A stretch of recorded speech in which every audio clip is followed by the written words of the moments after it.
Mérida. Soy uno de los que van a hacer sus dos auxiliares durante esta gestión. Conmigo vamos a iniciar el temario. Es un tema cortito, ya les pasé todo por el grupo. Pato es muy bonito, pero a la vez es muy complicado también. Entonces no se confíen. Con el doctor Sangüesa ustedes tienen que ir directamente leyendo tras lo que él avanza. Ya creo que ya inició con este tema él, ¿no? Entonces ya todos deberían de tener al menos una base. Yo les voy preguntando para ver cómo vamos con esa lectura. ¿Ya? Es que igual en sí el objetivo de las prácticas es que ustedes puedan despejar dudas. De repente hay muchas cositas que son nuevas para ustedes, que no lo están entendiendo, y como yo prácticamente ya estoy en mi 5º año, ya he visto demasiadas cosas, ¿no? Entonces los puedo ayudar en todo lo que yo pueda, básicamente. Bueno, para no hacer la larga, vamos a iniciar con el tema del día de hoy. Es un tema muy bonito, es la base para todo. Si ustedes completen esto, mucha belleza, digamos. Pato va a empezar a ser un poquito más fácil a partir de acá. Bien, a mí siempre me gusta iniciar cada tema entendiendo los distintos conceptos, pero vamos a ir a hacer un enfoque en lo que es la patología como tal. Okay, entonces, cuando yo hablo de patología, ustedes tienen que saber a qué hace referencia la materia. O sea, que vamos a ver, que vamos a avanzar. Y a mí me gusta desglosar cada título, ver etimológicamente de dónde viene esa palabra. Por ejemplo, bueno, cuando yo digo algo etimológico, me estoy refiriendo básicamente al significado que tiene esa palabra. Entonces, yo desgloso la palabra patología. Vamos a ver que pato significa enfermedad y logía significa estudio de. Entonces, simplemente desglosando la palabra, yo ya puedo tener un concepto que yo me lo puedo imaginar. Entonces, ¿ustedes qué dirían hasta ahí? Dirían, ¿qué es la patología? El estudio de las enfermedades, exactamente. Ok, aquí fíjense, tiene un concepto más bonito, que es lo que está en el Robbins. Dice, la patología humana es el estudio de los cambios estructurales, bioquímicos, funcionales de las células, tejidos y órganos que padecen la enfermedad. Eso lo tienen en el libro. Ese es el concepto, digamos, para entender. ¿Ya? Pero como yo les digo, en pato y en muchas otras materias, chicos, no tienen que memorizar las cosas. Tienen que empezar a entender, a razonar, a buscar el porqué. Porque si ustedes razonan todo, nunca se les va a quedar. Cuando estudien va a ser para ese rato y después se les va a olvidar. ¿Ya? Entonces tienen que empezar a relacionar todas las cosas, a razonar. Así tienen que estudiar. ¿Ya? Y vamos a ir viendo un poquito de eso mediante vayamos desglosando todo el tema. Bien, entonces ya tienen un concepto bonito de lo que es la patología. Ok, pero ahora resulta que para que nosotros podamos estudiar una enfermedad, porque eso significa la patología, tenemos aspectos, chicos, para su estudio. Y ellos son 4. ¿Ya? ¿Cuáles son esos? Tenemos al agente etiológico, tenemos a la patogenia, tenemos los cambios morfológicos y por último las manifestaciones clínicas. Ok, agente etiológico, seguramente este nombre ya les suena, lo habrán visto en bacterias, en parásitos, más que seguro. ¿Qué es un agente etiológico? ¿Alguien me puede decir?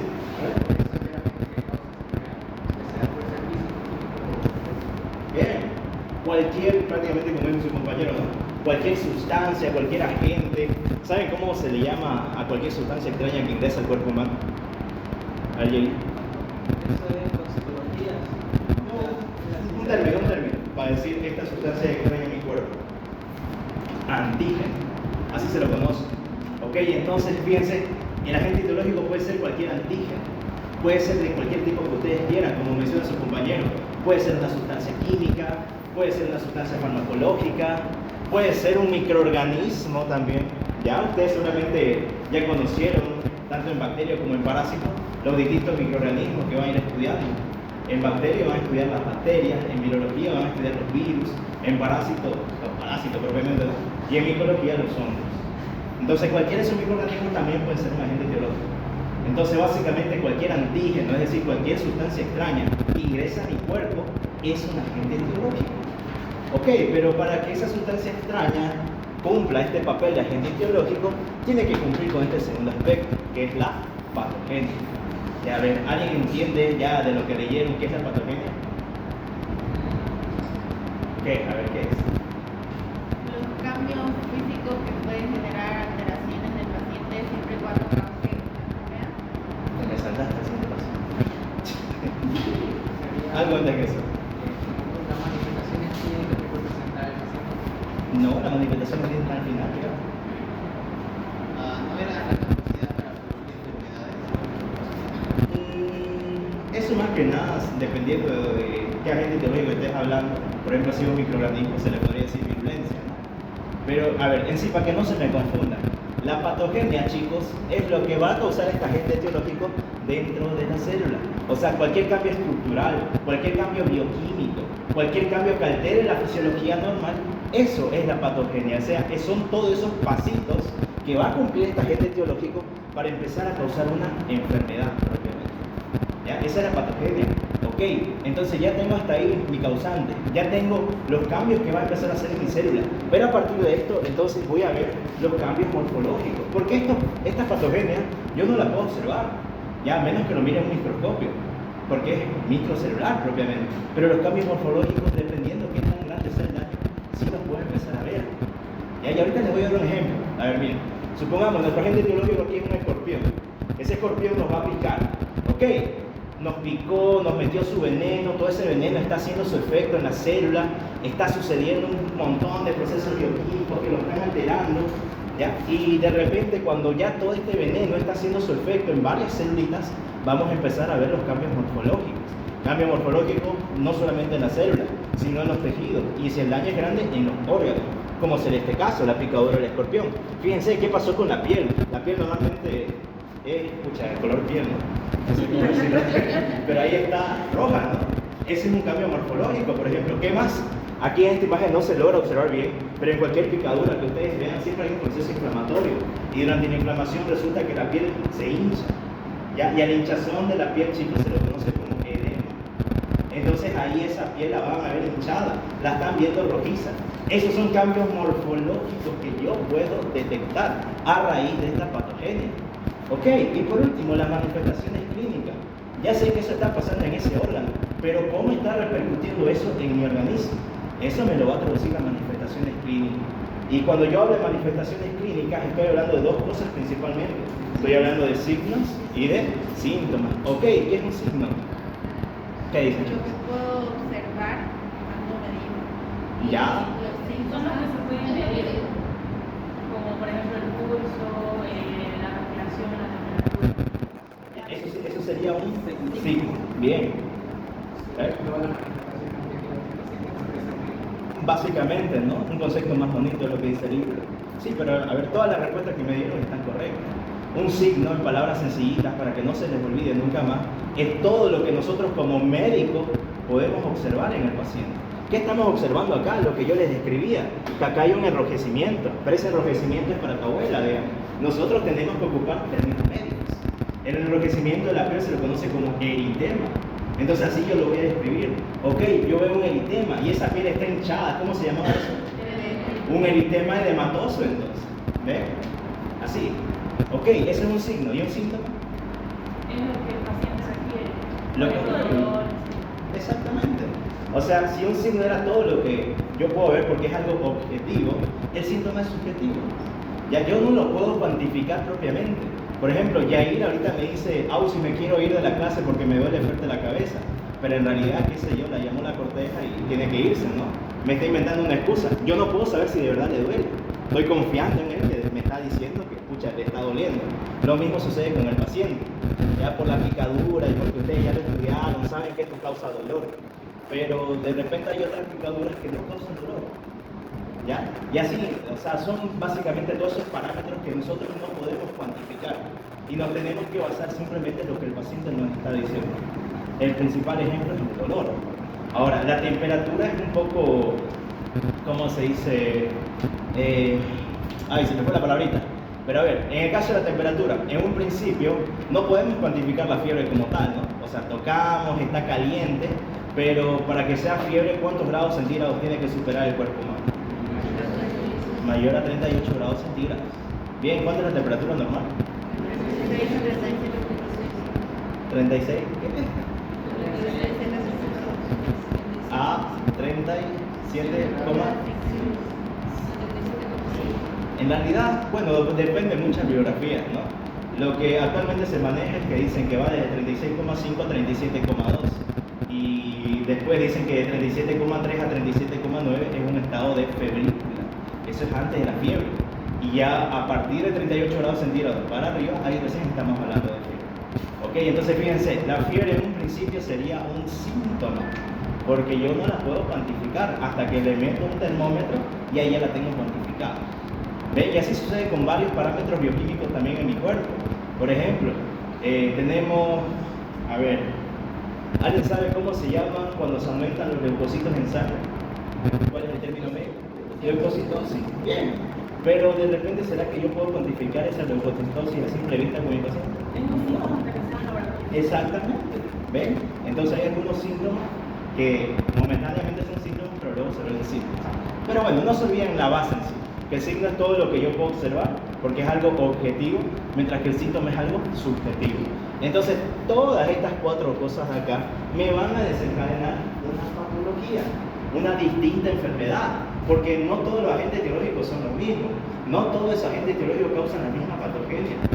Distintos de ellos se presentan con varios cambios morfológicos y a su vez con distintas manifestaciones clínicas.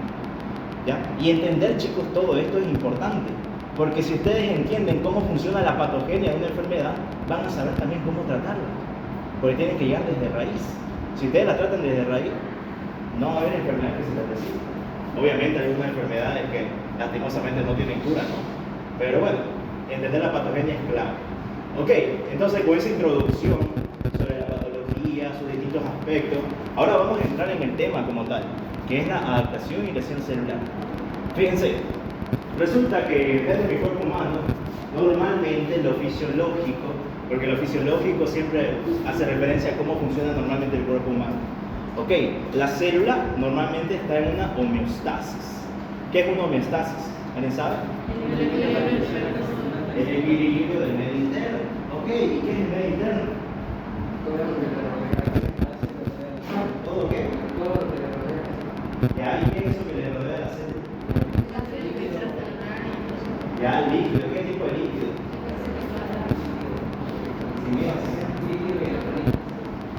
En el líquido están los electrolitos, pero resulta que el medio interno para su homeostasis, o sea, para su equilibrio, maneja dos tipos de líquidos. Uno que está dentro de la célula y otro que está por fuera de la célula. Ahí está, bien razonando, ¿no?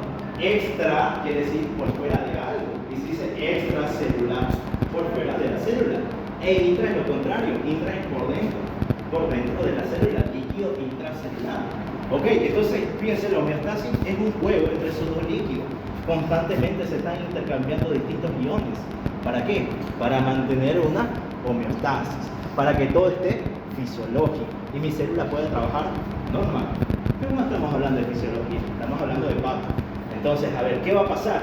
Resulta que es imposible que el cuerpo humano esté en homeostasis 24/7. De hecho, ni siquiera muchas veces un minuto puede estar en homeostasis, a menos que estemos durmiendo, ¿no? ¿Ya? Pero constantemente somos personas que vivimos estresadas. Lo mismo sucede con mi célula, chicos. Un estrés, entiéndanlo como algún estímulo, algo que está estorbando. En este caso, va a estorbar a mi célula. ¿Ya? Y a ver, fíjense que los estrés, dependiendo su grado, pueden ser fisiológicos, pueden ser patológicos. Cuando estos son fisiológicos, la célula básicamente se puede adaptar. Pongamos un ejemplo para que se entienda esto. Digamos que nuestro estrés fisiológico, en este caso, va a ser una hipoxia, chicos. ¿Saben qué quiere decir hipoxia? ¿Hipoxia? A ver, otra vez.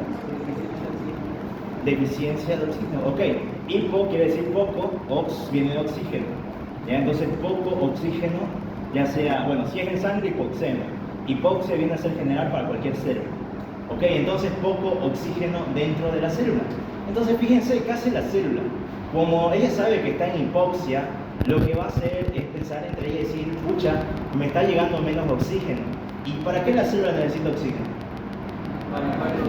Para producir energía. Porque produciendo energía la célula puede trabajar normal. Ok, entonces volvamos a la misma situación. Tenemos una hipoxia. La célula se da cuenta de esto. Entonces ella misma dice, como tengo menos oxígeno que me está llegando, voy a empezar a producir menos energía. Por lo cual yo decido hacerme más pequeña para gastar menos energía y que la célula pueda sobrevivir más tiempo. O lo contrario, me hago más grande para solventar toda esa falta de energía y poder hacer que mi célula viva un poquito más. Ya, en el caso de la hipoxia puede ser tranquilamente transitoria, chicos. Si falta el oxígeno, tranquilamente se puede administrar oxígeno mecánico y se recupera. Ya está. Pero la célula se adaptó antes de eso. ¿Ya? En este ejemplo que yo le estoy dando, si se hace pequeña, es un tipo de adaptación celular que se lo conoce como atrofia. Y si se hace grande, es otro tipo de adaptación celular que se lo conoce como hipertrofia, que lo vamos a ver mucho más adelante, capaz para la siguiente clase, no creo que dé para esto. ¿Ya? Pero ven cómo se va adaptando. Ok, a ver, ahora resulta que ese estrés que está recibiendo la célula es muy agresivo. Entonces la célula pierde su capacidad para adaptarse. No puede ya adaptarse a ese estrés. Entonces, cuando la célula no puede adaptarse por cualquier motivo, ahí es cuando ocurre la lesión celular. ¿Ya? Y llegados a la lesión celular tenemos dos caminos. Un camino es, ¿qué dice? Acá. A ver, esto. Un camino es si la lesión celular es leve o transitoria, o si directamente es grave y progresiva. Ok, fíjense cómo va todo esto. Si estamos frente a una lesión celular y esa lesión es leve o transitoria, transitoria quiere decir que está un momento y luego se va. ¿Ya? La célula puede revertir eso, por eso se lo conoce como lesión reversible y vuelve a su estado normal. Pero si de repente esa lesión es tan grave y se mantiene y por eso es progresiva, ¿ya? La célula simplemente va a llegar a su muerte. ¿Ya? Por eso es una lesión irreversible. Y dentro de la muerte celular vamos a estudiar de dos tipos. La muerte celular programada, que es la apoptosis, y la muerte abrupta, que es la necrosis. Bien, entonces fíjense, un estrés excesivo patológico, como menciona acá, por ejemplo, sería la contraparte de la hipoxia. La hipoxia decíamos que simplemente era una deficiencia de oxígeno en la célula, ¿no? Pero resulta que tenemos otro término médico conocido como la isquemia. Y la isquemia, chicos, es mucho más agresivo. ¿Por qué? ¿En qué consiste una isquemia? La isquemia nos dice que básicamente es una detención de todo el riego sanguíneo. Y por el riego sanguíneo, ¿qué más hay aparte de oxígeno? Están los distintos nutrientes para que la célula pueda funcionar correctamente. Entonces, en la isquemia no llega ni oxígeno, no llega ni nutrientes. ¿Es mucho más agresivo que una hipoxia? ¿Sí o no? Sí, porque en la hipoxia ya no hay oxígeno, pero al menos siguen llegando nutrientes para que esa célula pueda seguir viviendo. ¿Se entiende entonces? ¿Cómo uno es más agresivo que otro? Y dependiendo, si es isquemia, fíjense, pongamos este ejemplo. A ver, se lo voy a dibujar para que me entiendan. Cuando yo hablo de una isquemia, yo estaba diciendo que es la detención del riego sanguíneo. Digamos que esto es un vaso sanguíneo. Por los vasos sanguíneos normalmente pasa la sangre, ¿no? Y ok, a ver, por cualquier motivo que ustedes quieran, digamos que acá hay algo que está estorbando que pase esa sangre. Entonces, chicos, como esto está estorbando, todinga esta parte de acá del vaso ya no va a seguir transportando sangre. ¿Y cómo va a repercutir eso en los tejidos? Como una isquemia, como falta de oxígeno, como falta de nutrientes. Pero de repente el cuerpo es tan inteligente que busca la manera de sacar este estímulo de acá, ¿ya? Para permitir que la sangre siga pasando. Eso es algo transitorio. Pero muchas veces este obstáculo que se crea en los vasos sanguíneos puede permanecer ahí y eso sí me lleva a una lesión irreversible y posteriormente a la muerte. Eso, por ejemplo, sucede, este ejemplo que les di del taponamiento del vaso sanguíneo, sucede mucho en una patología cardíaca que la vamos a estudiar para su segundo parcial, que se la conoce como el infarto agudo de miocardio, el IAM. ¿Ya? ¿En qué consiste el IAM? Que los vasos sanguíneos del corazón, yo estoy hablando de las coronarias, se taponan, como sucedía acá, se taponan por placas de colesterol. Eso se lo conoce como aterosclerosis. ¿Ya? Y de repente esa aterosclerosis puede ser agresiva, así como la dibujé, donde está tapando todo el vaso. ¿Ya? O de repente esa aterosclerosis no es tan agresiva y solo tapona cierta parte de la luz del vaso. O sea, va a seguir llegando cierto riego sanguíneo. Pero bien, eso es otra cosa. Es simplemente para que me entiendan. Ok, entonces ¿se entendió esa diferencia entre hipoxia y isquemia? ¿Por qué una es más agresiva que otra? ¿Sí? Bien. Ok, ahora veamos qué me puede llevar a que esa célula se lesione. Hay hartísimas causas, demasiadas. Estas son algunas de las principales. La privación de oxígeno. ¿Por qué la privación de oxígeno? Que era una hipoxia, ¿no? Ahí tenemos un ejemplo. ¿Por qué? ¿Qué decíamos que era importante el oxígeno? Produce energía, ok. ¿Y qué organela es la célula encargada de ocupar ese oxígeno para producir energía? Principalmente a través de qué proceso metabólico. Fosforilación oxidativa. Bien. Entonces fíjense, si privamos el oxígeno a la célula, como sucede en una hipoxia, disminuye el oxígeno en esta y nos puede llevar a lesión celular. Si esa privación de oxígeno se mantiene, nos podría llevar a una isquemia. Ya eso es mucho más grave. ¿Qué más tenemos? La hipoxia, chicos. ¿Por qué? Por insuficiencia respiratoria. A ver, piensen. ¿Qué tiene que ver? ¿Saben qué es una insuficiencia respiratoria? A ver. ¿Ya? ¿Y qué es la hematosis? El intercambio gaseoso. Ok, ¿en qué consiste el intercambio gaseoso? Está bien, está bien. El intercambio del oxígeno y dióxido de carbono a nivel alveolo capilar. Ok, entonces si yo hablo de una insuficiencia respiratoria, la insuficiente es que no está funcionando correctamente. Mi insuficiencia respiratoria directamente está repercutiendo sobre mi sistema respiratorio. ¿Y cuál es la principal función del sistema respiratorio? La que menciona su compañero, la hematosis, el intercambio de gases. Entonces, si hay una insuficiencia respiratoria, por cualquiera sea la causa, va a haber una falla en la hematosis. Si hay una falla en la hematosis, no hay un buen intercambio gaseoso. Si no hay buen intercambio gaseoso, no hay oxígeno. Si no hay oxígeno, nos lleva a una hipoxia. Si esa hipoxia se mantiene, nos lleva a una lesión. ¿Ya? Puede ser reversible, puede ser irreversible. Si llega a ser irreversible, nos lleva a muerte celular. Y tenemos apodosis negros. ¿Ven? Así funciona todo eso. Ok. Sigamos. Agentes físicos, chicos. Aquí tenemos un montón de causas: traumatismo mecánico, temperaturas extremas, cambio brusco de la presión atmosférica, radiación. Dentro de los traumatismos mecánicos, el principal son básicamente aquellos traumatismos físicos que suceden dentro de un accidente. Ya lo clásico, digamos, van manejando por la carretera, se chocan y de repente la persona se golpea junto con el parabrisas, ¿no? Y sale volando, si ustedes quieren. Ese es un traumatismo físico. Ok, las temperaturas extremas, tanto el frío excesivo como el calor excesivo, básicamente son incompatibles con la vida. La hipertermia o la hipotermia podrían llevar a la muerte. Hipotermia es cuando baja demasiado la temperatura corporal, e hipertermia es lo contrario, cuando sube demasiado la temperatura corporal. Los cambios bruscos en la presión atmosférica, eso ya no lo vemos tanto acá nosotros porque es más relacionado con el nivel del mar y los pulsos o lo que van hacia el espacio. Y bueno, las radiaciones sí la vemos bastante en nuestro medio porque tenemos varios exámenes complementarios que sí utilizan radiación. Los rayos X, las tomografías, la resonancia magnética, ya todo eso ocupa radiación. Entonces esas radiaciones no están exentas a causar alguna lesión celular.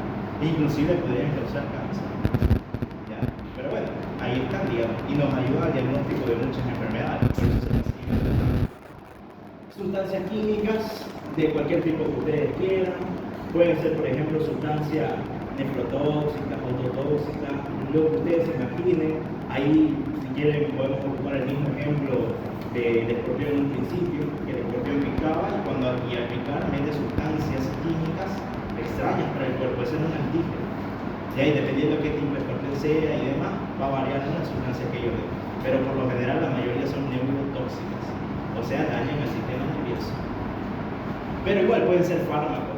De repente, agentes infecciosos, todos los microorganismos que ya mencionamos anteriormente, bacterias, virus, parásitos, etc. Más causa de lesión celular, reacciones inmunitarias, chicos. ¿Para qué sirve el sistema inmune? Proteger a quién? A nosotros mismos. ¿De qué? De otras enfermedades, ¿no? Básicamente. Ok. ¿Y han escuchado alguna vez sobre las enfermedades autoinmunes? Sí. A ver, ¿me pueden nombrar tres?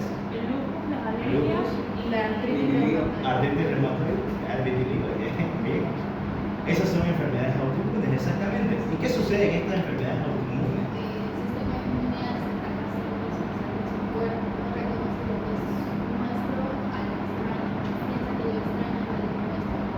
Exactamente, muy bien, como le dijo su compañera. Básicamente, en cualquier enfermedad autoinmunitaria, el sistema inmune que estaba encargado de protegernos, ahora por alguna razón está atacando. Es una enfermedad autoinmune. Y las vamos a ir estudiando, de hecho es el tema 4 de este parcial. ¿Ya? Entonces esta sí o sí la vamos a ir aprendiendo. Pero ya ven, las reacciones inmunitarias, que el sistema inmune se está volcando en nuestra contra, puede causar lesión celular. Anomalías congénitas de cualquier tipo, hay por ejemplo tiene una ciclovía, puede llevar a lesión celular, no es compatible con la vida. Bueno, tampoco es que se vaya a morir por tener un solo ojo, pero hay otras anomalías congénitas que sí son incompatibles con la vida, y esas sí llevarían a una lesión celular irreversible y por ello a la muerte progresivamente. Desequilibrios nutricionales, tanto la desnutrición como la obesidad. ¿Ya? Y es medio chistoso porque fíjense, la desnutrición que pasa, que las personas no comen los nutrientes necesarios, ¿ya? Y el cuerpo humano, ya estamos diciendo que obtiene energía a partir del oxígeno, pero no solamente es el oxígeno el que actúa, porque el oxígeno es importante para la fosforilación oxidativa, que básicamente es la principal ruta metabólica que me produce energía. Sin embargo, para que yo pueda iniciar esa fosforilación oxidativa, necesito que antes existan otros procesos metabólicos, y eso lo vamos a aprender en bioquímica. Por ejemplo, hablando de esta parte de la nutrición, ya ustedes van a conocer que nutrientes hay 5 esenciales para el cuerpo humano. ¿Sabes cuáles son? ¿Cuáles son? Proteínas, bien, ¿qué más? Lípidos, azúcares, también conocidos como carbohidratos. ¿Qué más? Amino. Bueno, las aminoácidos son las proteínas. ¿Qué más? Vitaminas. Ya las vitaminas, falta uno más.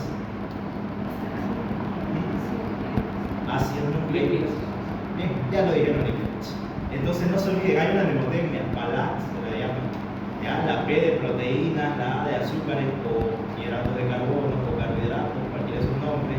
La L de lípidos, la otra A de ácidos nucleicos y la B chica de vitaminas. Ok, y dentro de esos 5 nutrientes que estamos mencionando, ¿cuál es el que me causa más energía? O perdón, que me da más energía para el cuerpo humano. Los hidratos de carbono, o sea, los azúcares, ¿no? ¿Y cuál es el primer paso que tiene que cumplir ese azúcar para producir energía dentro de mi célula? O sea, ¿cuál es el primer proceso metabólico? Glucólisis. La glucólisis. ¿Qué es la glucólisis? Es el proceso mediante el cual se rompe la molécula glucosa para obtener energía. ¿Está bien? ¿Está bien? Ya, básicamente para la obtención de energía, porque si ustedes desglosan la palabra gluco, que viene de glucosa, que es la principal micromolécula de los hidratos de carbono, y lisis quiere decir muerte, destrucción. Entonces están destruyendo la glucosa con qué finalidad, para obtener energía. Bien, entonces fíjense, luego de la glucólisis, por ejemplo, si seguimos en esa misma cadena, se destruye esa glucosa, se va a obtener un poco de energía, recibe otras sustancias químicas, un NADH, NADH, todo eso va hacia la mitocondria, con un ciclo de Krebs, se libera más NADH, todo eso recién va a la fosforilación oxidativa. Entonces se dan cuenta, no es un proceso simplemente facilito, por así decirlo, como el oxígeno y ya. No, también tiene que haber más producción de energía a partir de otros nutrientes. Pero eso, entonces cuando estamos hablando de una persona en desnutrición, no tiene esos nutrientes necesarios. ¿Por qué entonces queda así bien flaquita?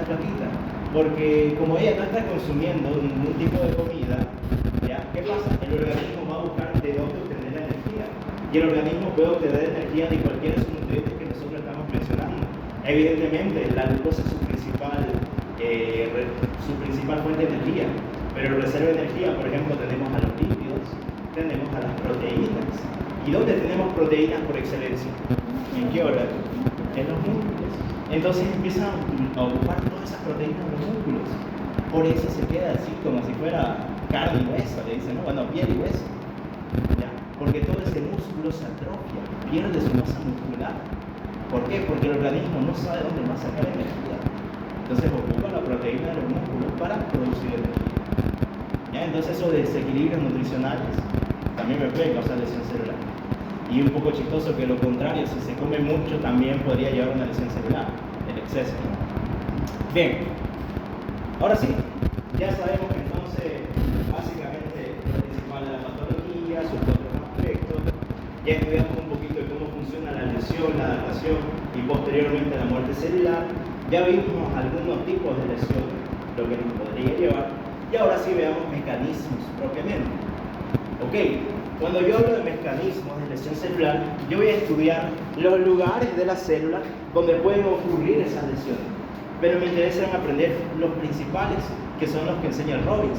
Entre ellos tengo las mitocondrias, tengo el núcleo celular y tengo la membrana celular propiamente.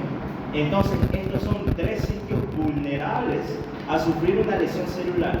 Y si alguno de estos tres sitios sufre una lesión celular, más que seguro me van a llevar, dependiendo de cuál tipo sea la lesión, a una muerte. ¿Ya? Entonces esos lugares son importantes. Y lo vamos a estudiar cada uno. Empecemos por las mitocondrias. Ok, en las mitocondrias, ¿cuál es la función en sí que yo les decía y que la venimos repitiendo? Síntesis de energía. ¿A través de qué sintetizar energía? A través del oxígeno. Entonces, ¿qué pasaría si no le está llegando oxígeno a esa mitocondria? Privación de oxígeno. ¿Qué pasaría? ¿Será que la mitocondria puede seguir produciendo energía? Sí, puede producir a través de la glucosa. Ya, pero la glucosa sucede en la mitocondria. ¿Dónde sucede la glucosa? En el citoplasma. Bien, muy bien. Sucede en el citoplasma. Ya es totalmente como un datazo, por eso me viene ahorita a la mente. ¿Saben cuál es la única célula del cuerpo humano que ocupa como principal fuente de energía la glucólisis? Porque no cuenta con mitocondrias en su citoplasma. ¿Cuál es? Es prácticamente la célula más abundante del cuerpo humano. Ya, los eritrocitos. Muy bien. Los eritrocitos no tienen mitocondrias. Como no tienen mitocondrias, no pueden hacer no pueden hacer ciclo de Krebs, no pueden hacer fosforilación oxidativa. Pero como tienen citosol, citoplasma, como ustedes quieran llamarlo, sí pueden seguir produciendo energía a partir de una glucólisis.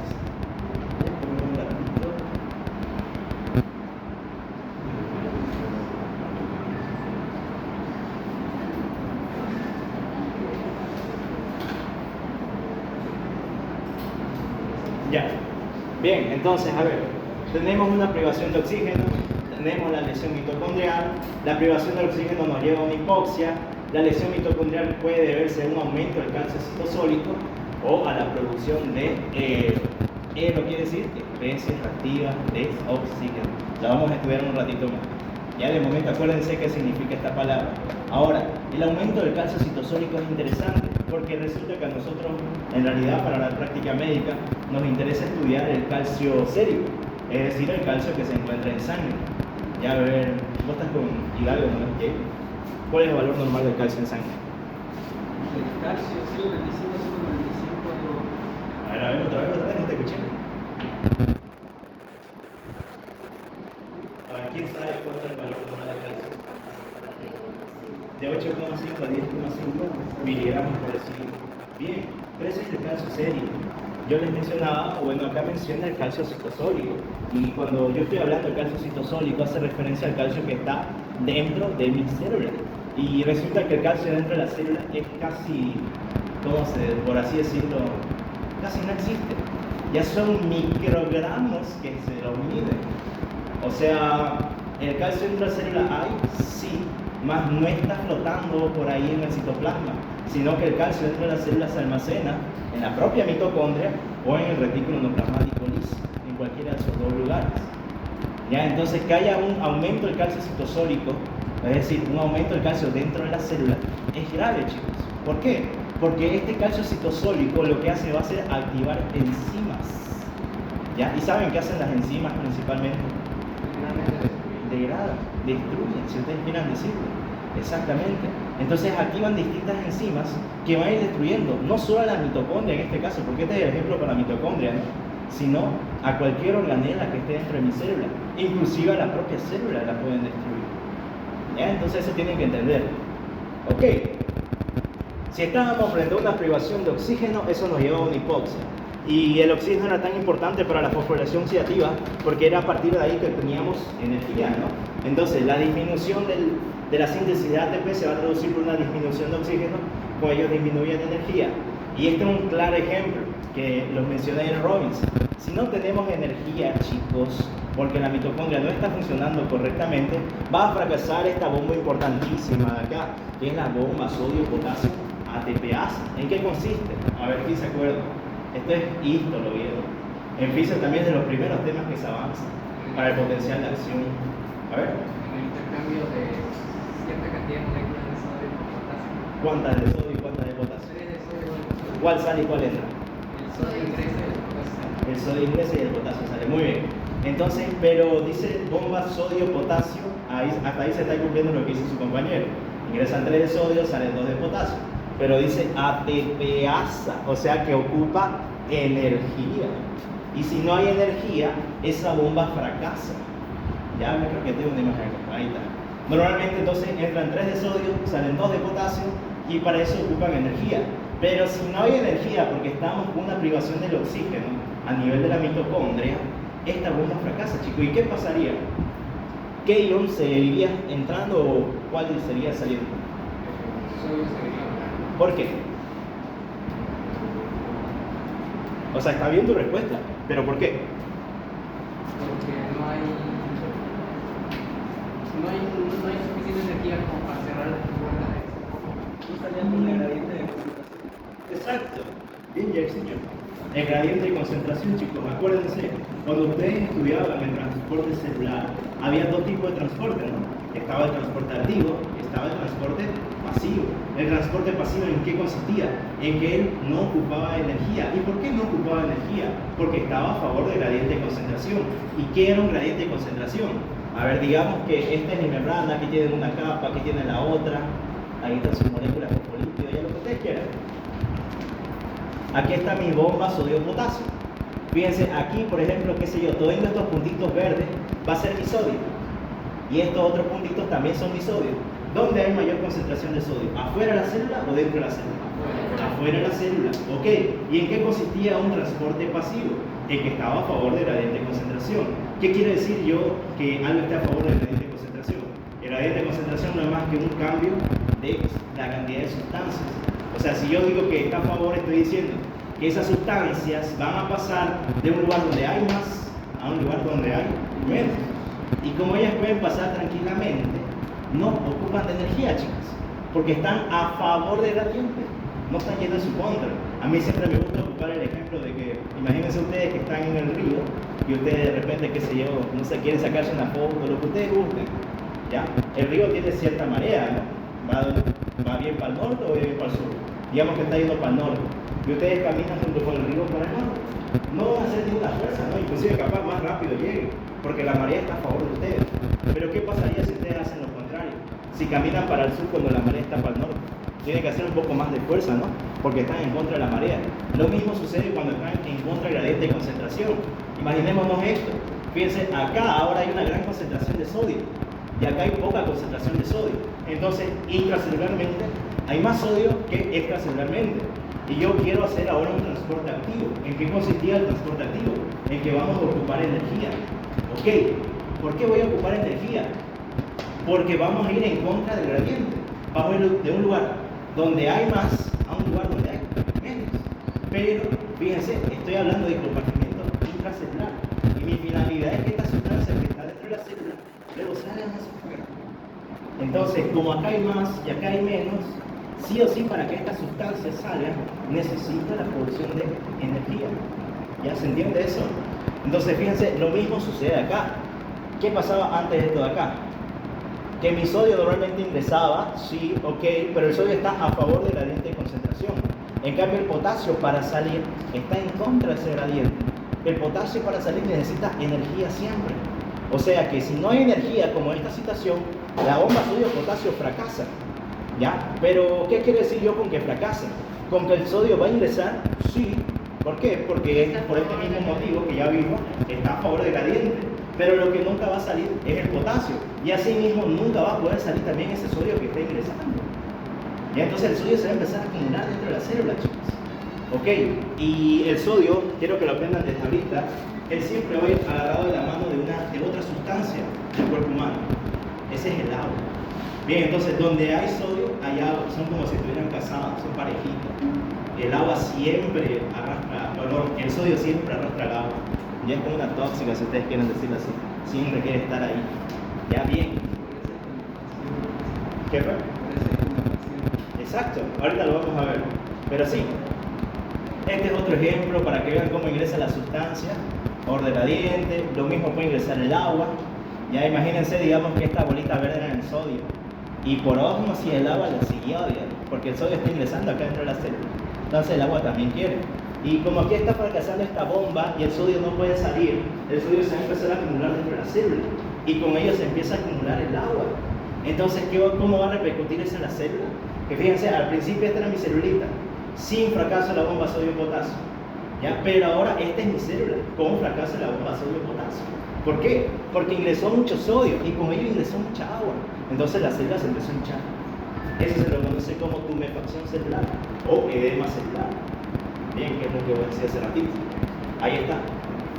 Bien, otro ejemplo, alteración del metabolismo energético. Nuevamente, estábamos en una situación donde no hay oxígeno. Ok, al no haber oxígeno, fracasa la fosforilación oxidativa, chicos. Ya mencionamos que era eso. ¿Ya? Ok. Ahora, como no hay la fosforilación oxidativa, que es el principal proceso metabólico para la producción de energía, esta va a disminuir bastante. Pero ¿será que la producción de energía queda mucho? ¿Qué dicen?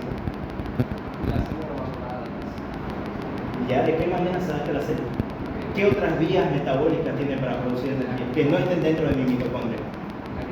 La glucólisis, exactamente. Pero resulta que la glucólisis también funciona como oxígeno. ¿Falso o verdadero? Sí.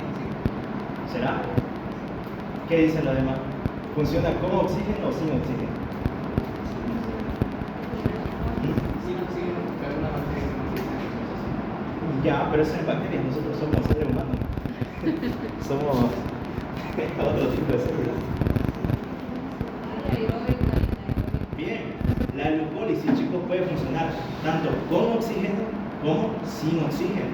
Cuando nosotros hablamos de una glucólisis que ocupa oxígeno, que es lo normal, es lo que debería suceder siempre, eso es una glucólisis aeróbica. Pero si de repente por alguna situación, como sucede acá, que algo está pasando en mi cuerpo, que no hay oxígeno, y con ello fracasa la fosforilación oxidativa, disminuye bastante mi ATP. Sin embargo, la producción de este no se ve del todo afectada, porque tengo mi glucólisis que no necesita de oxígeno para producir energía. Esa es una glucólisis anaeróbica. ¿Ya? Entonces, glucólisis aeróbica que puede funcionar con presencia de oxígeno, que es lo normal, lo que uso siempre. Glucólisis anaeróbica que no necesita de oxígeno para poder funcionar. ¿Ya? Y esa es la que se va a ocupar en este tipo de situaciones. Entonces, fíjense, esto básicamente es un agrandamiento del citosol, porque ahí sucede la glucólisis, y en este caso vamos a tener una glucólisis anaeróbica, porque no hay oxígeno.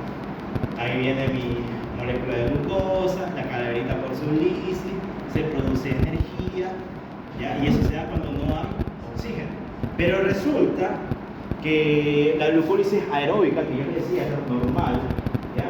Además de que ella produce energía, también me producen otros sustratos que son los NADH, los FADH, para que luego ellos vayan a la mitocondria y hagan el ciclo de Krebs. Como en este caso no está sucediendo una glucólisis aeróbica y está sucediendo una anaeróbica, ¿me produce energía? Sí, pero su sustrato final es ácido láctico. ¿Ya? Y esto es importante, chicos.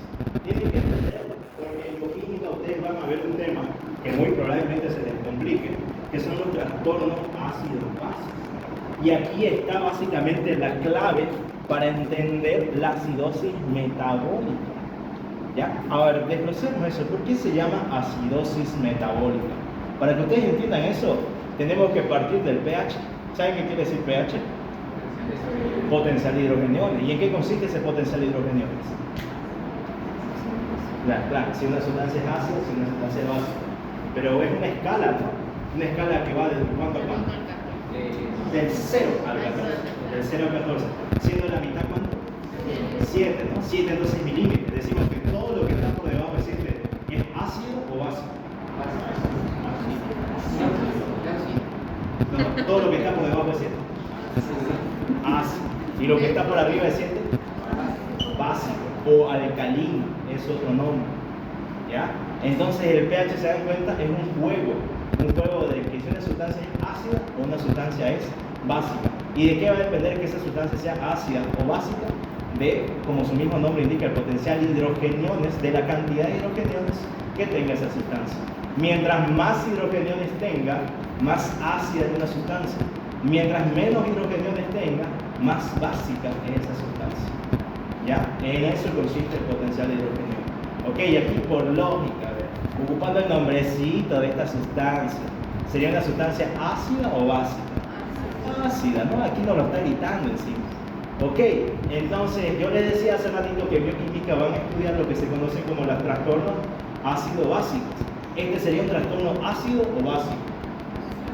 Ácido. ¿Por qué? Porque está relacionado con la producción de una sustancia ácida, que es el ácido láctico.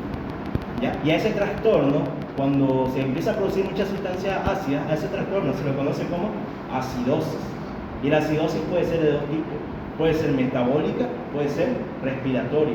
En este caso, ¿de qué tipo creen que sea? Si su producción de este ácido láctico se debe a que hay básicamente un fracaso del metabolismo de la célula. ¿Es metabólico o respiratorio? Metabólico. Y si el daño estuviera en el pulmón y por eso no entraría el oxígeno, ¿sería metabólico o respiratorio? Respiratorio. ¿Ven? Así de sencillo. Y ahí cuando llegue a ese tema va a ser más complicado. Pero al menos ya tiene la base. Ya ven, así funciona. Y si queremos ser un poquito más minuciosos, este tipo de acidosis que produce esta sustancia es la acidosis láctica, que es una acidosis metabólica. Y si esta acidosis láctica se mantiene, podría ser mortal para el cuerpo humano. La persona va a fallecer. ¿Ya? Bien. Ahí está, disminuye el pH. Ahora, ¿qué más? Resulta, chicos, que durante la fosforilación oxidativa, que en sí es básicamente varios complejos bioquímicos que trabajan en conjunto para producir energía al final de todo ese proceso, ¿ya? Resulta que también al final de ese proceso liberan ciertos electrones y otras sustancias. Y entre esas otras sustancias tenemos aquí a los eros. ¿Ya? ¿Qué eran los eros? ¿Qué significa? Especies reactivas de oxígeno. Exactamente. Ok, pero resulta que estos eros de repente son sustancias nocivas. ¿Qué quiere decir yo que sea una sustancia nociva? Porque va a dañar alguna parte de mi cuerpo humano, en este caso la célula. Ok, entonces ¿será normal que tengamos eros o no será normal? ¿Ya? ¿Por qué? Depende, pero no son utilizados para destruir ciertas cosas que no quieren hacer, pero no hacen ninguna. Ya, o sea, está bien tu concepto, pero vamos a terminar de completar. O sea, normalmente en el cuerpo humano se producen los eros, sí, donde se producen principalmente en dos situaciones. Una ya la están viendo, al final de la fosforilación oxidativa. Y otro proceso lo vamos a ver en el siguiente tema, cuando avancemos inflamación. Resulta que aquellos leucocitos que tienen la capacidad de fagocitar, ya ingresan a la bacteria o cualquier antígeno dentro de su interior y liberan especies reactivas de oxígeno. ¿Por qué? Porque estas son muy nocivas, van a terminar destruyendo ese antígeno. ¿Ok? Ahora, si yo le estoy diciendo, escucha, son especies nocivas, ¿por qué entonces existen en mi cuerpo? ¿Por qué se producen? ¿Por qué están por ahí libres? ¿Ya? Resulta que el Señor en toda su perfección justamente diseñó algunas sustancias que detienen esos eros, ¿ya? Para evitar justamente que estos sean nocivos para la célula. Entonces, así como se producen, también en ese instante se inhiben, ¿ya? Porque hay ciertas enzimas que ahorita la vamos a estudiar. Ok, a ver qué más. Aquí ahora quiero que hablemos un poquito sobre la fosforilación así rápido para que vean de dónde salen los eros. Fíjense, este es un agrandamiento de la mitocondria. Aquí tengo mi membrana mitocondrial externa, la membrana mitocondrial interna. Entre ambas membranas tengo un espacio, que todo esto verdecito, el espacio intermembrana. Fíjense que la membrana mitocondrial interna, su característica es que ella se va plegando entre sí. Y esos pliegues se los conocen como las crestas mitocondriales. ¿Ok? Y estas crestas mitocondriales son importantes, porque es aquí donde ocurre la fosforilación oxidativa. ¿Ok? ¿Qué más tengo? Resulta que dentro de la membrana mitocondrial interna yo tengo un líquido, y ese líquido es la matriz mitocondrial. Y esa matriz mitocondrial también me interesa en la parte bioquímica, porque aquí ocurre el ciclo de Krebs. ¿Ya? Ahí están. Ok, ahora imaginémonos esto. Esta es la membrana mitocondrial externa. Aquí tengo la membrana mitocondrial interna. Entre ellas, ¿qué hay? El espacio intermembrana. Y dentro de la membrana mitocondrial interna, ¿qué tenía? La matriz mitocondrial. Ok, de toda esa estructura que acabamos de mencionar, ¿en dónde ocurría la fosforilación oxidativa? En las crestas mitocondriales que estaban ubicadas en la membrana mitocondrial interna, ¿no? Entonces ahí tenemos todo. Ok, entonces ahí está la fosforilación oxidativa. A ver, esto es interesante. Fíjense que en sí, para terminar con la fosforilación oxidativa, en sí es un proceso largo, ya es un poquito complejo también. Me basta con que de momento sepan que son varios complejos bioquímicos cuya finalidad es formar energía y a su vez liberan eros al formar esa energía. ¿Ya? Entonces, fíjense, eros, estábamos diciendo, son especies nativas de oxígeno. Pero exactamente, ¿qué son ellos? ¿De dónde vienen? ¿Cómo se forman? ¿Ya? Eso es lo que vamos a estudiar acá. Para estudiar un ero, primero tenemos que saber que el ero es un tipo de radical libre. Ya, eso es importante. Ok, pero ¿qué es un radical libre? Es aquel átomo, ¿ya?, que básicamente en sus orbitales no tiene la cantidad correcta de electrones, que por lo general suelen ser 8, ¿no? Pero resulta que son pares, independientemente de cuántos electrones tengan. Y si de repente pierde un electrón, esa sustancia empieza a ser básicamente reactiva, ¿ya? O sea, ella no se va a quedar tranquila con ese electrón que le está faltando y va a empezar a buscar de algún lado de dónde robar ese otro electrón. Entonces inicia una reacción en cadena. Y fíjense cómo funciona. De todas maneras, en la parte del átomo, lo que quiero que vean es que básicamente un radical libre es cuando va a faltar un electrón. ¿Cómo sucede acá? Piensa, aquí está mi átomo completo, sus 4 electrones, de repente a este le falta 1. Ok, eso es un radical libre. ¿Ya? Bien. Ahora, resulta que ese radical libre, chicos, como yo les decía, a ellos les falta un electrón, ¿no? Ya sabemos que les falta. Por eso es que se vuelven reactivos, porque ellos van a buscar de dónde conseguir otro electrón y pueden atacar tanto sustancias orgánicas como inorgánicas, ¿ya? No les importa, con total de conseguir su electrón. Entonces consiguen un electrón, se lo roban y se convierten así en una sustancia ya pasiva, tranquila, ya están completa, pero la otra sustancia sigue faltándole un electrón. Entonces es como una cadena que nunca termina, ¿no? Así funciona radical libre. Por eso tenemos distintas sustancias naturales que los detienen para evitar que causen daño. Ahora, combinemos eso de los radicales libres con mi fosforilación oxidativa. ¿Qué les decía yo? Durante la fosforilación oxidativa, durante su última etapa, ¿se libera energía? Sí. Y ahí ocupamos el oxígeno para que se pueda liberar esa energía. Ahora resulta que también se liberan electrones. Y lo normal es que se junten 4 de estos electrones, un electrón en cada una de estas cositas, 4 de esos electrones con una molécula de oxígeno y me formen 2 moléculas de agua. Esto es lo normal, lo que siempre debería de ocurrir. Pero ¿qué pasa si hay una alteración de esa fosforilación oxidativa? Que de repente esos 4 electrones que normalmente se deberían liberar no se están liberando. De repente solamente se libera uno. Y ese uno, lo mismo, si se combina con el oxígeno, me forma esta sustancia que se le conoce como el superóxido. ¿Qué pasa si se liberan solamente 2 electrones? Ellos se juntan con el oxígeno y se libera esta otra sustancia que se le conoce como el peróxido de hidrógeno o agua oxigenada, le dicen algunos. ¿Ya? ¿Y qué pasa si 3 electrones se juntan con el oxígeno? Se forma esta otra sustancia que es muchísimo más agresiva, que es el hidróxido. ¿Ya? A ver, por así decirlo, estas dos son michizanas. No nos causan daño hasta el momento, hasta que ellas hagan algo más. Pero esta de acá por sí sola sí es dañinísima. Sí puede causar una lesión celular brutal que la puede llevar a la muerte de esa célula. ¿Ya? Entonces con esta tenemos que tener mucho cuidado. Con estas otras podemos tener todavía un poquito más de paciencia, por así decirlo. Pero si la dejamos actuar, a la larga sí van a causar daño. Y ahorita vamos a ver por qué. A ver, la calaverita, porque esta es la más dañina de todas. Ok, fíjense qué pasa. ¿Qué es esto de acá? Superóxido. ¿Y esto?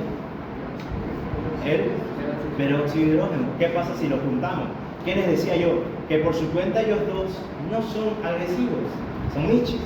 Pero si ellos dos se juntan, ¿qué me forman acá? ¿Cómo se llama esto? El hidroxilo. Y el hidroxilo sí me causa daño. ¿Ya? Ok, otra reacción más. ¿Qué pasa si junto peróxido de hidrógeno con el hierro? Es una reacción bioquímica que se conoce como la reacción de Fendt. Y también me forma hidroxilo. Entonces ven cómo por su cuenta ellos no son agresivos, pero si de repente se juntan con otras sustancias, sí me pueden llegar a formar el hidroxilo. Y esta sustancia sí es dañina para el cuerpo humano. ¿Ya? Entonces tenemos que tener cuidado. ¿Ves? Si se puede formar el hidroxilo, sí, pero también se están formando estos. Y si bien estos en un principio no son dañinos, pueden llegar a serlo, si es que se juntan con otras sustancias. ¿Ok? Ahora fíjense que yo les decía que esas especies reactivas de oxígeno son nocivas para el cuerpo. Pero resulta que Dios en toda su perfección creó enzimas que básicamente detienen la acción de estos eros. Entonces para cada una de esas sustancias tenemos una enzima. Para el superóxido, chicos, tenemos al superóxido dismutasa. Para el peróxido de hidrógeno están las catalasas. Y para el hidroxilo está el glutatión peroxidasa. Ya cada una de ellas entonces son las enzimas respectivas que se encargan de detener a este radical libre. ¿Y de qué tipo es este radical libre? Una especie reactiva de oxígeno, ya porque su formación está derivando a partir de reacciones del oxígeno propiamente. ¿Ya? ¿Se entiende entonces todo esto? Tengo una pregunta. ¿Podría retroceder a la primera? Claro. Ahí está. Vos mencionaste que un eros es cuando en su capa de electrones es impar. Entonces, aquí hay par en el peróxido de hidrógeno. ¿Por qué se considera un eros? Porque, o sea, hay ¿Esto acá? dos electrones acá. Por eso, allá no, ¿eh? O sea, Hay todo dos esto. electrones par. Ya.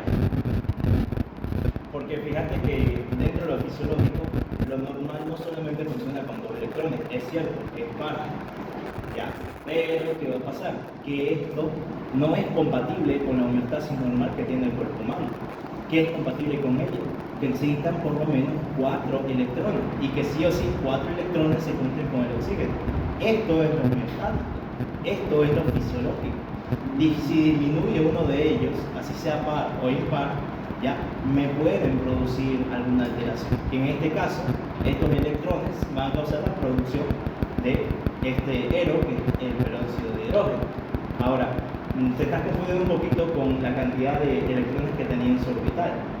Ya, por ejemplo, este oxígeno como tal es una sustancia, por así decirlo, tranquila. No está siendo reactiva, no me causa daño, es una sustancia que circula en gran cantidad por mi cuerpo humano. Pero de repente, qué sé yo, este oxígeno se junta con estos dos electrones. Y estos dos electrones, según la teoría que nosotros hicimos sobre los radicales libres, no deberían de causar una gran alteración como tal. No deberían de causar un radical libre, ¿no? Pero ¿qué pasa? Que estos dos electrones me están alterando la estructura molecular del oxígeno. Y al alterar su estructura molecular es a partir de ahí que se forman estos eros. ¿Ya? Porque como te digo, lo normal para el cuerpo humano, que debería suceder siempre, es que no se junten dos de estos, sino que se junten 4. Sí o sí. Ya, es no negociable. Tiene que ocurrir siempre. ¿Se entiende? Sí, gracias. Bien. Entonces sigamos. Ahí tienen las enzimas. ¿Qué hora es? Ya estamos a tiempo todavía. Bien, entonces este es básicamente un resumen. Es el mismo gráfico que tienen en su libro. Da la producción de los distintos eros, ya lo conocen. Ahí están las distintas enzimas que lo detienen. Ok, y se encargan de eliminar justamente a estos eros. Pero ¿qué pasaría si de repente esas enzimas ya no están actuando? Si dejan que esos eros sigan permaneciendo dentro del cuerpo, ahí suceden ya otros tipos de daño a la mitocondria, y no solo a la mitocondria, a distintas partes dentro de la célula. Por ejemplo, tenemos efectos patológicos como ser la peroxidación de los lípidos, que básicamente consiste en que esos eros que se están produciendo van a dañar a la bicapa lipídica de la membrana celular y van a alterar totalmente su función. Ya, porque a ver, ¿cuáles son funciones que tiene la membrana celular? Permite el paso de Ya, sustancias. protección, paso de sustancia, ¿qué más? La permeabilidad. Y entonces todas esas funciones, chicos, que permiten que la célula se mantenga dentro de una homeostasis, se van a ver alteradas, porque hay daño directo a la membrana celular, y eso se debe por la producción de las especies reactivas de oxígeno. Y en sí, la reacción que tienen las especies reactivas de oxígeno con los fosfolípidos de la membrana celular es un proceso que se lo conoce como peroxidación de lípidos. ¿Ok? ¿Qué más tengo? La modificación oxidativa de proteínas. Muchas sustancias importantes para mi cuerpo humano se sintetizan a partir de una proteína, ¿no? Entonces, fíjense, va a haber un déficit de proteína. Y ahora les pregunto a ustedes, ¿cuál es la proteína más abundante del cuerpo humano? La albúmina. Bien, ¿qué función tiene la albúmina? Transporte de sustancias. Transporte de sustancia en general. La Ya. presión regular, la presión reglamentaria. Ya, ¿cómo lo haces? O sea, es un juego de presiones, ¿no? El que vos mencionás. ¿Qué pasaría si de repente estamos en esta situación donde no hay una síntesis de proteína y con ello se ve disminuida la principal proteína del cuerpo humano, que es la albúmina? Y su compañero está mencionando que una de las funciones de la albúmina es regular la presión coloidosmótica. ¿Ya? Entonces, ¿qué pasaría si ya no hay mucha albúmina? Eso se lo conoce como hipoalbuminemia en la sangre. ¿Será que va a poder seguir regulando normal esa presión? No. ¿Y qué hacía la presión coloidosmótica? O sea, normalmente. No permite que el agua salga fuera de la Al revés. A ver, ¿te acordás? Son dos tipos de presiones. Tenemos la presión coloidosmótica y tenemos la presión hidrostática. Exacto. La presión hidrostática, ¿quién se encarga? No me digan que no lo vieron. A ver, yo sé que vos la sabés. ¿No?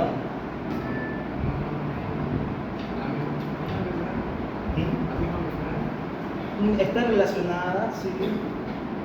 ¿Pero qué más? Ya el endotelio vascular me gusta más. El endotelio vascular tiene una mejor función que la que estás mencionando. Exacto. Bueno, a ver, para no hacerlo complicado, porque son temas que igual vamos a estudiar más adelante, el trastorno hemodinámico, igual lo van a ver en física, no es el tema ahorita del tema, ¿no? Propiamente. Simplemente se lo menciono porque es algo interesante para que sepan. En sí, fíjense, la presión coloidosmótica es aquella presión que es regulada por la albúmina, que estamos diciendo que es la principal proteína del cuerpo humano. ¿Ok? ¿Y qué hace esa albúmina exactamente con esa presión coloidosmótica? Evita que el líquido se escape hacia el intersticio, o sea, hacia afuera de la célula. ¿Ya? Entonces, si no hay albúmina, chicos, ¿será que ese líquido se va a mantener dentro del vaso o va a empezar a salir? Va a empezar a salir. ¿Y cómo se llama cuando se empieza a hinchar? Edema. Entonces, fíjense, la hipoalbuminemia, por una disminución de la síntesis de proteína, me puede llevar a un edema. ¿Bien? ¿Ven cómo se combina todo? Es único. Y bueno, asimismo los eros pueden dañar al ADN. Y inclusive me podrían llevar a procesos neoplásicos, ¿no? Todo lo que tenga que ver con los ácidos nucleicos. Ok. Fíjense que la disminución de la síntesis de proteínas me puede llevar inclusive a que estos ribosomas que normalmente estaban en el retículo plasmático rugoso, ya este dibujo mal hecho es un retículo plasmático rugoso, los puntitos negros son los ribosomas, como no hay proteínas que ellos puedan sintetizar, básicamente se separan del retículo plasmático rugoso, ya no están presentes. ¿Por qué? Porque ¿cuál es la función del retículo plasmático rugoso? Síntesis de proteínas. Y para sintetizar proteínas, ¿qué necesitaba? Transcribir el ADN. Ya, ¿y quién le mandaba ese ARN? ¿O él se lo inventaba? El núcleo, ok. El núcleo lo tiene todo el material genético. Pero ¿será que el núcleo está conectado con el retículo plasmático rugoso? No. Bueno, ¿quién se lo lleva entonces? ¿Esos puntitos negros qué? Los ribosomas. Los ribosomas no solamente están pegados al retículo plasmático rugoso, también están en el citosol. Entonces, de repente ese ribosoma saca el material genético del núcleo y se lo lleva al retículo plasmático rugoso para que él empiece a producir una nueva proteína. ¿Ya? Pero bueno, aquí como hay un daño mitocondrial por las situaciones que ya vimos anteriormente por la producción de heno, básicamente este fracaso de la síntesis de proteína hacen que los ribosomas se separen del retículo plasmático rugoso. ¿Qué más? Esto es importante, chicos. la formación del poro, de transición, de la propiedad mitocondrial. ¿En qué consiste? Un poro básicamente es un espacio, ¿ya? Y ese espacio, ¿dónde se va a formar? Dentro de la membrana mitocondrial. ¿Ok? En la membrana mitocondrial, ¿qué era lo interesante que yo les decía hace un ratito? Yo les decía que dentro de la célula había dos organelas que podían guardar el calcio citosólico, ¿no? ¿Cuáles eran esas dos organelas? La mitocondria bien y ELIS es. Entonces, fíjense qué pasa. Que si se forma este poro, que es básicamente un espacio en la membrana, ya fíjense, se formó todo el espacio, ¿qué va a pasar? Que el calcio que estaba dentro de la mitocondria ahora puede empezar a salir. ¿Okay? ¿Y qué pasaba si salía el calcio, chicos? Básicamente, una de las cosas que hace es activar enzimas. Distintas enzimas que me pueden empezar a degradar mis distintas organelas, inclusive la misma célula. ¿Ya? Entonces eso lo tienen que saber. Ok. Fíjense, aquí tengo básicamente un resumen de lo que va a hacer el daño a la membrana plasmática.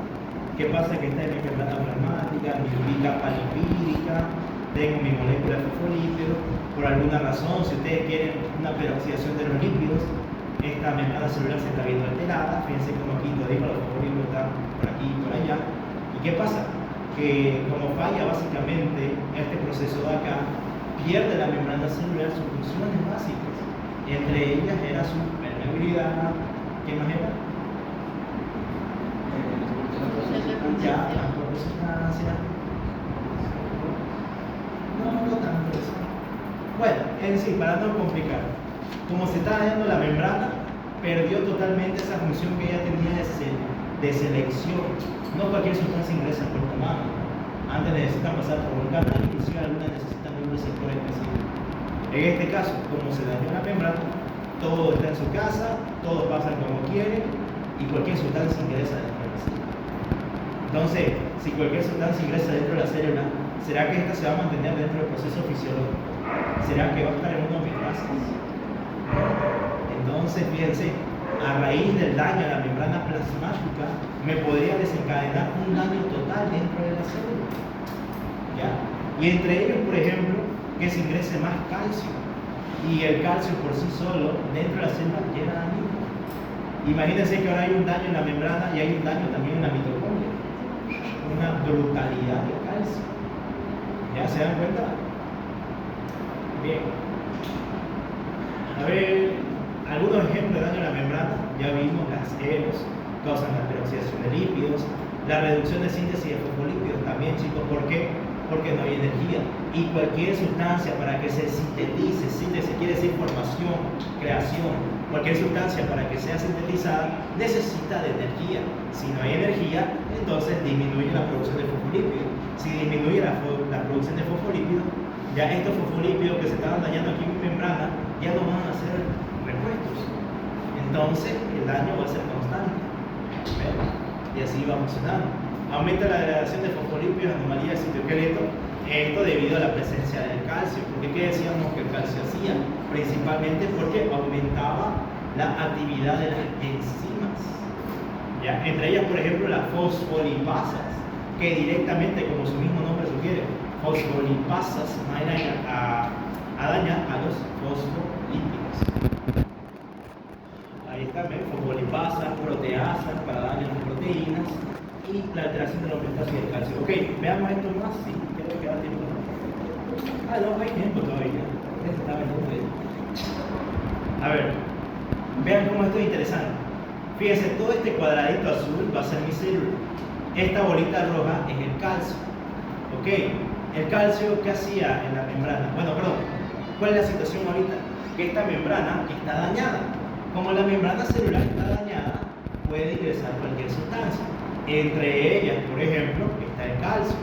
Ok, va a ingresar entonces ese calcio. En un principio, ¿qué va a pasar con ese calcio? Va a ir y se va a almacenar en las dos organelas que ya conocemos, las mitocondrias y el retículo plasmático rugoso. Pero ¿qué va a pasar? Que está ingresando tanto calcio que estas dos organelas ya no abastecen para ese calcio. Entonces se empiezan a llenar. Y al llenarse ya no pueden almacenar más. Entonces ese calcio se va a empezar a acumular dentro de mi célula. ¿Ya? ¿Y qué pasaba si ese calcio se empieza a acumular dentro de la célula? ¿Qué pasaba principalmente? Aumenta la actividad enzimática.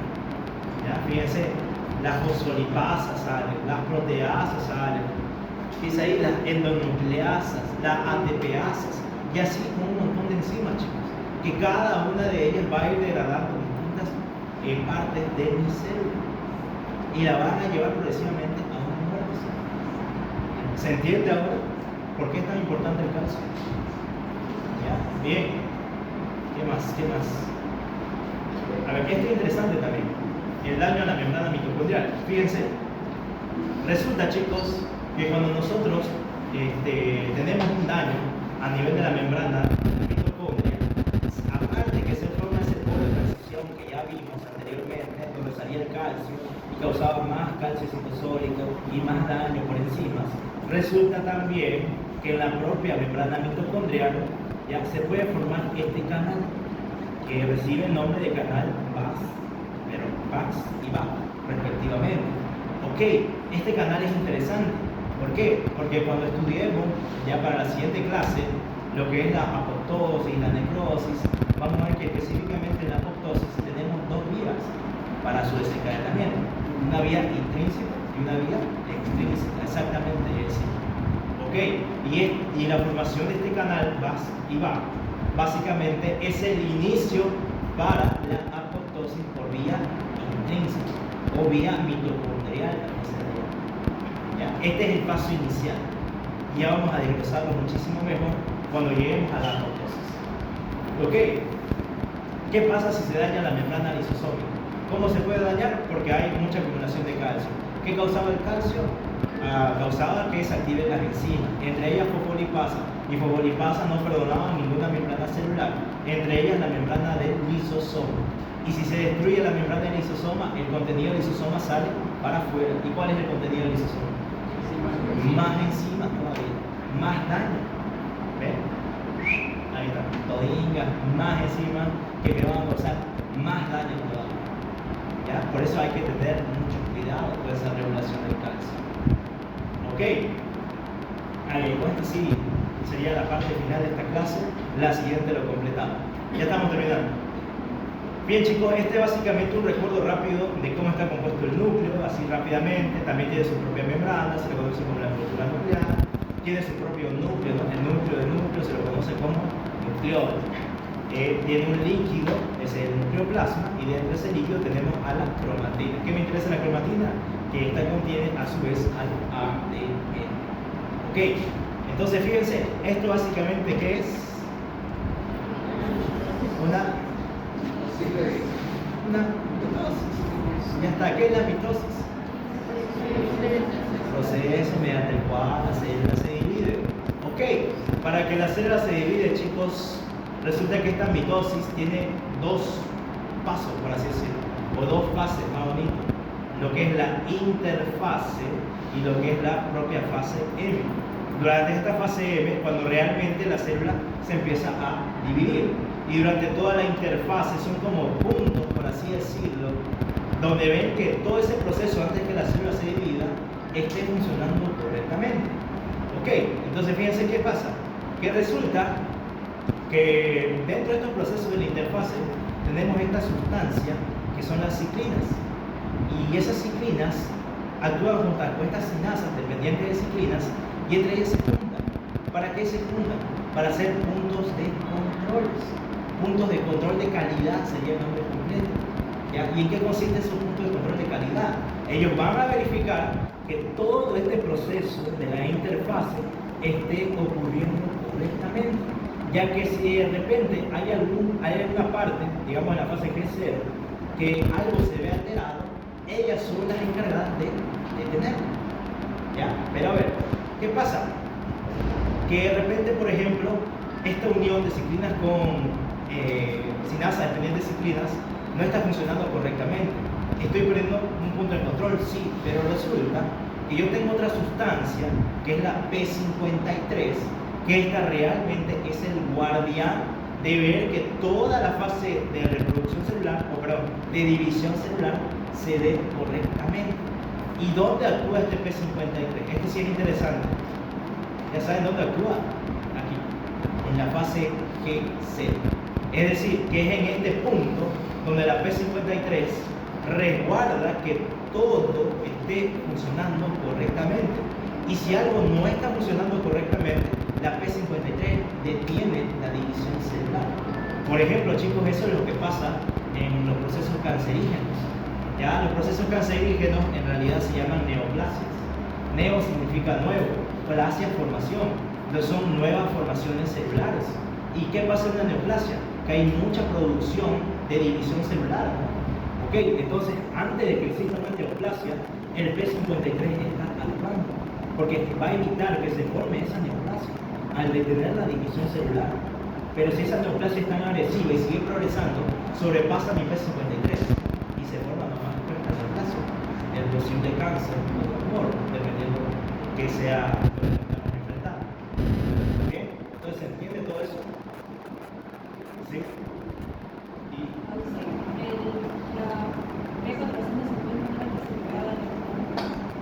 O también. no te escuché. Esta de P53, el P450 no es el que se encarga de la detección de tumores. Claro, es que en sí, para las neoplasias tenemos distintos marcadores, pero en esta parte de acá, específicamente, si yo quiero ser un poquito minucioso, el P53 en realidad es el principal encargado de evitar que se forme. La que vos me estás nombrando sería más bien un marcador de que posiblemente ya se esté formando una neoplasia, si es que no se formó ya. Pero en sí, el principal protagonista para evitar que se forme es el P53. ¿Ya? Y una pregunta más, ¿las ciclinas y las cinasas son el iniciador de la fase GC? Bueno, básicamente ellos son puntos de control, no solamente la fase GC, ¿ya? Pero sí, digamos, para que, fíjate que la interfase se divide en tres subfases, ¿verdad? Para que una subfase pase a otra, necesitan pasar por estos puntos de control. Y en estos puntos de control vos encontrás tanto a la ciclina como a la cinasa dependiente de ciclina. ¿Ya? Entonces, estas son las primeras que lo verifican. Pero si alguna de ellas falla, ahí es donde entra mi P53, recién. Por eso es que la P53 se la conoce como el guardián de la célula. ¿Ya? Esta P53 le gusta al doctor. Cuando lo estudien en neoplasia, van a ver que actúa brutalísimo. Ok, y con eso iniciaríamos ya la muerte celular, donde veríamos necrosis y apoptosis y luego las adaptaciones. Pero eso continuamos para la siguiente clase. Antes que se vayan, escuchen, me olvidé. Una lista. ¿Será que pueden hacer una lista rápida?